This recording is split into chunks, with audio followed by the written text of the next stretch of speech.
Le château de Flamanville qui sera à la fête ce samedi 18 juin. C'est le retour du festival de la mi-année après une interruption de 2 ans. Un événement que l'on doit au ROC, le Rugby West Cotentin. Stéphane Pelletan est l'un des organisateurs. Il est en ligne avec nous pour nous présenter cette édition 2022 du festival de la mi-année.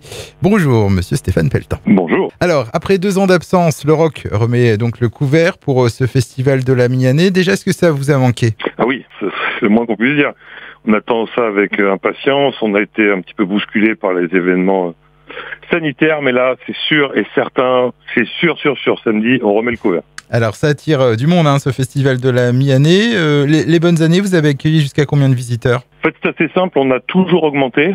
Ça va être la 6e édition et on a fini, on estime à peu près 4000 visiteurs en 2019, la dernière édition. Alors, le programme, lui, reste sensiblement le même avec des concerts, divers groupes pour commencer la soirée du 18 juin. Des formations du coin, d'ailleurs, pour la plupart. C'est essentiellement des formations du coin, on y tient. C'est aussi une façon pour nous de promouvoir les groupes locaux qui ont, eux, l'occasion de jouer sur une grande scène dans des conditions de festival professionnel. La programmation est évolutive. On commence tranquillement pour finir très très énergique. Une fin électro Absolument. Donc ça commence à 17h pour se terminer vers quelle heure environ ? Alors ça commence vers 17h effectivement. Le premier groupe commencera à 17h et l'électro finit vers 2h30 du matin. Est-ce qu'il y a des nouveautés cette année dans la programmation ?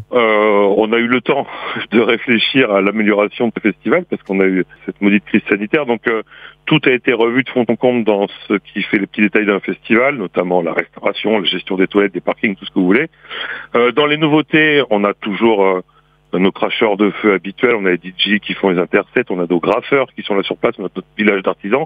Mais en plus, cette année, on aura une projection sur la scène, il y aura une toile et un VJ, un spécialiste qui nous vient de Rouen, qui va faire des projections pour animer visuellement les concerts et aussi l'électro. Au niveau du tarif d'entrée, comment ça se passe ? Alors c'est particulièrement cher, c'est ce qui fait notre spécificité, puisque le prix est libre. On laisse, et c'est ce qui nous différencie des autres festivals, on laisse à l'appréciation de nos visiteurs, on leur laisse l'occasion de choisir le prix. Il y a la possibilité aussi de poser sa tente, je crois. Absolument, il y a un camping sur place, il y a aussi un village d'artisans, une quinzaine d'artisans locaux qui nous proposent des produits locaux et puis aussi, je peux pas trop vous dire, il faut quand même garder la surprise pour les gens qui seront sur place. Et où est-ce qu'on peut retrouver le programme de ce festival de la mi-année 2022 ? Alors, toute la programmation, l'organisation, vous la retrouverez sur les réseaux sociaux, notamment sur Facebook, avec tout qui est à peu près décrit. Vous pouvez nous questionner via Facebook, il y a des gens qui s'occupent de ça. Merci beaucoup pour ces informations. Est-ce que vous souhaitez ajouter autre chose ? Oui, je voulais rajouter quelque chose, c'est que si tous les voyants sont au vert et si, comme on l'espère, ça se déroule au mieux, on risque d'être très nombreux. Et donc, on conseille aux gens de favoriser le covoiturage pour nous rejoindre. Ce sera plus simple pour l'accès au parking.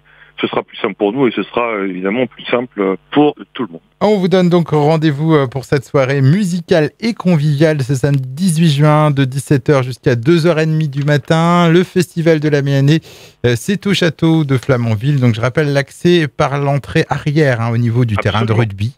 Absolument. Voilà, donc vous pouvez suivre leur actualité sur la page Facebook, donc Festival de la mi-année. Je vous remercie en tout cas pour ces informations, Stéphane Pelletan. Je vous souhaite un très bon Festival de la mi-année 2022. Au revoir. Merci à vous.